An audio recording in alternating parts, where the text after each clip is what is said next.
que está acontecendo nos bastidores do Paysandu está começando a preocupar o torcedor bicolor. O nome da vez é Novilo. O zagueiro que chegou meio desacreditado, praticamente desconhecido por boa parte da torcida, hoje é um dos nomes mais importantes do elenco. Ele veio naquela leva de apostas estrangeiras que o clube fez, muito na tentativa de repetir o sucesso de outros nomes que acabaram dando certo. E olha, no caso do Novilo, deu certo. No começo ele não conseguiu se firmar logo de cara, ficou ali no banco, sem garantir a titularidade, mas com o tempo ele ganhou espaço e passou a ser uma peça de confiança no sistema defensivo do time. Hoje, se você perguntar para grande parte da torcida e até para quem acompanha de perto os jogos do Paysandu, o Novilo é titular absoluto.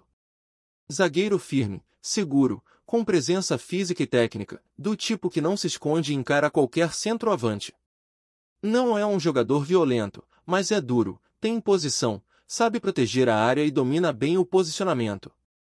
O problema é que ele acabou indo para o banco em algumas partidas, principalmente com o crescimento de rendimento do Thiago Heleno. E a verdade é que o Thiago também vem jogando bem, especialmente nesse último jogo contra o Goiás, onde, na opinião de muita gente, foi a melhor atuação dele com a camisa bicolor. Só que aí entra aquele velho dilema do futebol: se você tem um bom jogador no elenco e ele começa a ficar de fora, parado, sem sequência, o risco de perder é enorme. Ainda mais nos dias de hoje, onde todo atleta tem empresário, tem agente, tem gente de olho querendo valorizar o passe e fazer girar o mercado. E é justamente isso que está acontecendo com o Novilo. Já tem clube de olho, gente perguntando, sondagens acontecendo, e o Paysandu precisa ligar o alerta. É importante entender que manter o jogador motivado e com tempo de jogo é tão importante quanto pagar salário em dia. Se ele começar a sentir que não tem espaço, que não é prioridade, a porta de saída fica escancarada. E aí, meu amigo, o prejuízo é muito maior. O clube precisa agir com inteligência, até porque o Novilo não é um jogador caro, pelo contrário. Ele tem um custo-benefício ótimo. E se é difícil encontrar zagueiro de qualidade e barato no mercado, por que correr o risco de perder um que já está adaptado, que conhece o ambiente e tem entrega dentro de campo? Faz muito mais sentido renovar, ajustar o contrato, até mesmo dar um reajuste dentro do que for possível, para manter o cara ali comprometido com o projeto. Porque, olha, a Série B ainda promete muita batalha, e se o Paysandu quiser realmente terminar o ano com dignidade ou até sonhar com algo maior, vai precisar de jogadores como ele. E não é só isso. A questão do empresário entra forte nesse contexto. Quando a gente vê que o jogador está na reserva, que está sendo pouco aproveitado, ele começa a procurar alternativas. E não por maldade, mas porque é o trabalho dele. Ele quer valorizar o atleta, quer colocá-lo em evidência, em campo, para chamar a atenção de clubes maiores ou que paguem melhor. E o Novilo, com as atuações que teve, já mostrou que tem nível para jogar em equipes mais estruturadas. Então, se o Paysandu vacilar, a saída é praticamente certa. Mas não é só o Novilo que está no radar da torcida.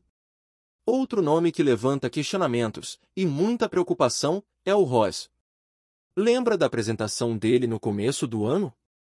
Ele chegou dizendo que tinha vindo para colocar o Paysandu na Série A, palavras fortes, de impacto, que empolgaram a galera. Ele mesmo falou que não estava acostumado com a Série B, que tinha histórico em times de Série A e que esse era o verdadeiro lugar do papão. Só que, infelizmente, nada disso se concretizou. A campanha do time é muito aquém do esperado, e o risco de rebaixamento é real, é iminente. E aí vem a pergunta inevitável: será que o Ross vai querer jogar uma Série C? É difícil acreditar nisso. Se lá no começo ele já demonstrava certo desconforto em disputar a segunda divisão, o que dirá agora, num possível cenário de Série C? E antes que alguém entenda errado, não é questão de desrespeito ou de falta de profissionalismo. O que a gente está falando aqui é de motivação, de ambição, de perspectiva de carreira. O jogador que chega falando que quer subir para a Série A, que enxerga o clube como um gigante que precisa estar lá em cima, dificilmente vai aceitar seguir em um projeto que desceu ainda mais. E o pior de tudo é que, além da queda de rendimento do time, o próprio desempenho do Ross caiu muito. No começo da temporada, quando o calendário ainda era mais leve, com os jogos do Campeonato Paraense e da Copa Verde, o Ross era um dos principais nomes do elenco. Ele corria, lutava, mostrava disposição e técnica. Era nítido que ele estava com vontade, com vigor físico, com fome de bola. Só que aí veio aquele período insano de 17 jogos em 60 dias. E ali, meus amigos, foi onde tudo começou a desandar. O elenco era enxuto, as peças de reposição não tinham o mesmo nível, e os titulares foram ao limite. Ross inclusive. Ele entrou numa sequência desgastante, jogou quase todos os jogos, e o rendimento foi ladeira abaixo. Depois vieram as lesões. O jogador ficou afastado, se recuperando, treinando em separado, fazendo transição. Passou cerca de 60, quase 90 dias sem entrar em campo. E aí todo mundo imaginava que ele voltaria voando, com força total. Afinal, ele teve tempo para recuperar a parte física, para fortalecer a musculatura, para descansar e se preparar. Mas o que a gente viu foi um jogador travado, inseguro, sem aquele brilho que ele mostrou no começo do ano. E isso, claro, levanta uma série de dúvidas. É físico? É psicológico? É medo de se lesionar de novo? É falta de ritmo? Pode ser tudo isso junto. Mas o fato é que o Ross que voltou não é o mesmo Ross que começou a temporada. E não adianta culpar só o jogador. O clube também teve sua parcela de erro. O planejamento foi mal feito, o elenco foi mal montado. A janela de junho trouxe 10 reforços que, na prática, pouco acrescentaram. E agora, com a corda no pescoço, fica essa sensação de que a temporada foi jogada fora. O Ross, mesmo sendo um nome de peso, não conseguiu sustentar a expectativa. E se a gente cair para a Série C, a permanência dele é praticamente impossível. E sinceramente, dá para entender. Ele é um jogador que, tecnicamente, ainda tem muito a oferecer. Mas não vem conseguindo entregar. E isso deve incomodar demais, tanto ele quanto a diretoria e a torcida. O que preocupa é que, mesmo com tempo para treinar, para fazer trabalho físico, ele não consegue voltar ao nível que já mostrou. Isso levanta questionamentos sobre a preparação física do clube, sobre o trabalho da comissão técnica, que vem mudando constantemente. Cada treinador que chega traz um preparador físico diferente, muda o ritmo, muda o estilo de treino, e isso impacta diretamente no desempenho dos atletas. No caso do Ross, essa oscilação é ainda mais visível. E o reflexo tá aí, um jogador que já foi protagonista, hoje não consegue ser decisivo. Agora, o torcedor bicolor fica com a pulga atrás da orelha. Será que o Ross vai mesmo seguir no projeto? Será que, num futebol nesses jogos finais da Série B? Porque a situação do Paysandu é a possibilidade de evitar o rebaixamento, mas para isso acontecer, o time vai precisar contar com todos os seus principais nomes em alto nível. E o Ross é um deles.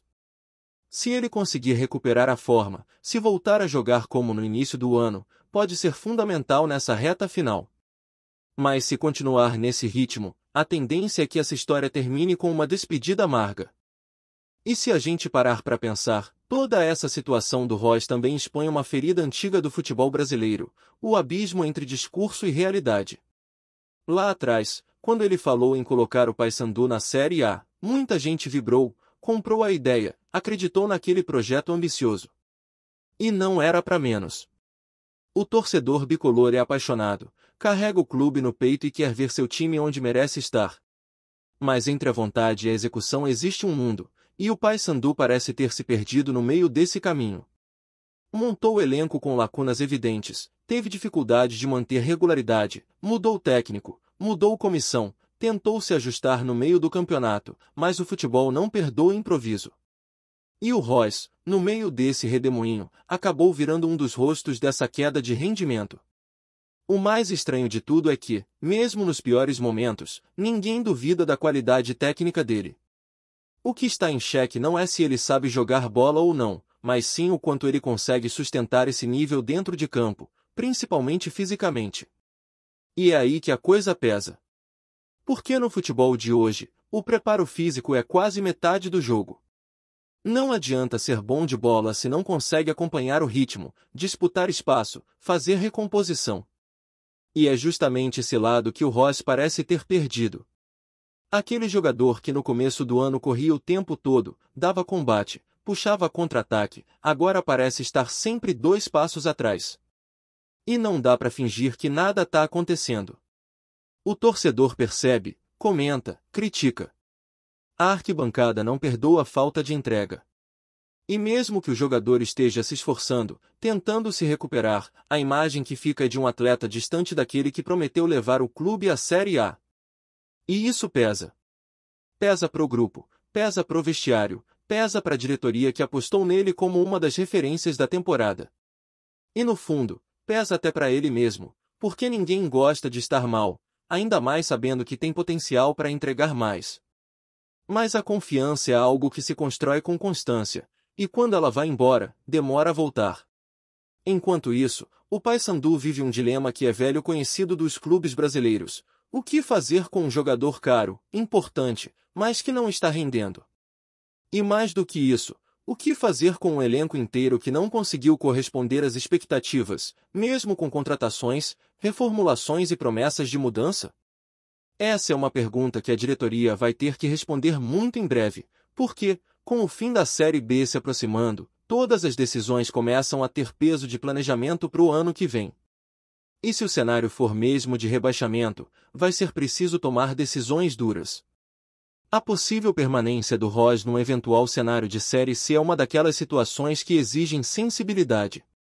Por um lado, manter um jogador com experiência e qualidade técnica poderia ser bom, até para liderar uma reconstrução. Mas, por outro lado, será que ele teria motivação para jogar uma terceira divisão? Será que o custo-benefício justificaria mantê-lo? E, acima de tudo, será que ele mesmo gostaria de ficar? Porque, como ele deixou claro na apresentação, o objetivo era outro, o sonho era outro, o contexto era completamente diferente. Agora, com o clube afundado na parte de baixo da tabela e correndo risco de queda, tudo muda. E aí volta a questão do projeto esportivo. O Paysandu precisa entender, de uma vez por todas, que não dá para sustentar uma temporada só com discurso. É preciso estrutura, planejamento e, principalmente, coerência. Contratar jogador com currículo forte e não dar a ele um elenco competitivo, não adianta. Colocar o peso da responsabilidade em 2 ou 3 nomes e deixar o resto do time carente de reforços também não funciona. Foi o que aconteceu. O Royce teve bons momentos, sim. Foi destaque no estadual, foi importante na Copa Verde, mas na hora da verdade, quando o nível subiu e os adversários ficaram mais exigentes, ele ficou pelo caminho. E não só ele. O time como um todo desandou. A maratona de jogos no meio do ano foi cruel. 17 partidas em 60 dias não é coisa que se impõe a nenhum elenco, ainda mais um elenco que já começou o ano curto. Era previsível que as lesões viriam, que o desempenho cairia, que o desgaste seria enorme. E foi exatamente isso que aconteceu. O Paysandu ficou sem fôlego, perdeu força, perdeu competitividade. Os reforços que vieram na janela não resolveram, muitos deles sequer conseguiram entrar em ritmo. E o Royce, que parecia ser um dos poucos com condição de carregar o piano, também caiu de rendimento. Passou de líder técnico a jogador questionado, de referência a incógnita. E a situação complica ainda mais porque o clube vive hoje em um momento em que precisa fazer escolhas rápidas, mais certeiras. O campeonato se encaminha para o fim, os pontos perdidos não voltam, e a margem de erro já não existe. Royce precisa decidir se vai comprar a briga até o fim, se vai colocar o nome dele em campo com a mesma garra que demonstrou no início. Porque, mesmo fora de forma, mesmo sem ritmo, ele ainda pode ser decisivo. A gente tá falando de um jogador que tem bagagem, que já enfrentou muito jogo grande, que sabe o peso de uma camisa. Mas tudo depende dele. Depende da cabeça, do físico, da vontade de virar o jogo. E se o Paysandu quiser mesmo lutar até o fim, vai precisar de cada peça funcionando, vai precisar de um elenco inteiro comprometido. Não dá mais para ter jogador abaixo do ritmo, escondido dentro de campo, entrando apenas para cumprir tabela. É hora de raça, de alma, de futebol com propósito. E o Royce tem a chance de dar essa resposta. Se conseguir retomar o preparo físico, se entrar com o sangue nos olhos e deixar de lado qualquer receio, ele pode ser aquele jogador que faz a diferença nos jogos decisivos. Mas o tempo tá passando, e o torcedor tá cansado de esperar. Gostou da informação? Deixe seu like, compartilhe com os amigos e comente sua opinião sobre o que está rolando no esporte. Quer saber mais sobre seu time favorito? Continue acompanhando o Nordeste Sport News. Um verdadeiro terremoto sacudiu a Série B nesta sexta-feira. A Confederação Brasileira de Futebol, CBF, decidiu punir o Paysandu, retirando pontos do clube em uma decisão que promete mexer com a tabela e deixar torcedores em estado de choque. Os bastidores do futebol paraense fervem com especulações sobre os motivos da sanção, mas o que se comenta nos corredores é que a medida tem relação com irregularidades administrativas que vinham sendo investigadas há meses. Com a perda de pontos, o Paysandu despenca na classificação, afundando perigosamente na parte de baixo da tabela. A situação do clube se tornou ainda mais dramática, já que cada jogo a partir de agora se torna uma batalha para escapar do rebaixamento. Os torcedores, sempre apaixonados, dividem-se entre indignação e incredulidade. Enquanto alguns prometem protestos em frente à sede do clube, outros tentam digerir a notícia e manter a esperança de que o time consiga se recuperar. Nos bastidores, rumores indicam que a diretoria já estaria correndo contra o tempo para recorrer da decisão da CBF. Há quem diga que negociações e contatos já teriam sido feitos com membros da entidade máxima do futebol brasileiro, na tentativa de reduzir a penalidade ou, ao menos, ganhar tempo para organizar a defesa do clube. Apesar disso, o clima é de tensão. Jogadores, comissão técnica e torcedores se encontram em um estado de ansiedade, sabendo que cada ponto perdido pode fazer diferença entre continuar na Série B ou viver o drama do descenso. O impacto da decisão vai muito além da tabela. Patrocinadores e parceiros comerciais do Paysandu também estão atentos ao desenrolar do caso, já que a instabilidade pode afetar contratos e negociações futuras. Além disso, nas redes sociais, a repercussão é imediata e intensa. Memes, protestos e análises de especialistas invadem os feeds de torcedores e jornalistas, transformando a notícia em um verdadeiro burburinho nacional. Enquanto a bola não rola, o Paysandu vive uma das fases mais turbulentas de sua história recente. A expectativa agora é saber se o clube conseguirá reverter a situação ou se terá que enfrentar a dura realidade de uma Série B ainda mais complicada. O que todos têm certeza é que o futebol brasileiro acaba de ganhar um capítulo polêmico, recheado de especulações e emoções à flor da pele, e que ninguém vai esquecer tão cedo. Obrigado por assistir ao Nordeste Sport News. Se você quer estar sempre atualizado sobre o que acontece no futebol do Nordeste, inscreva-se no canal e junte-se à nossa torcida. Até a próxima, e que venham mais vitórias para os nossos times.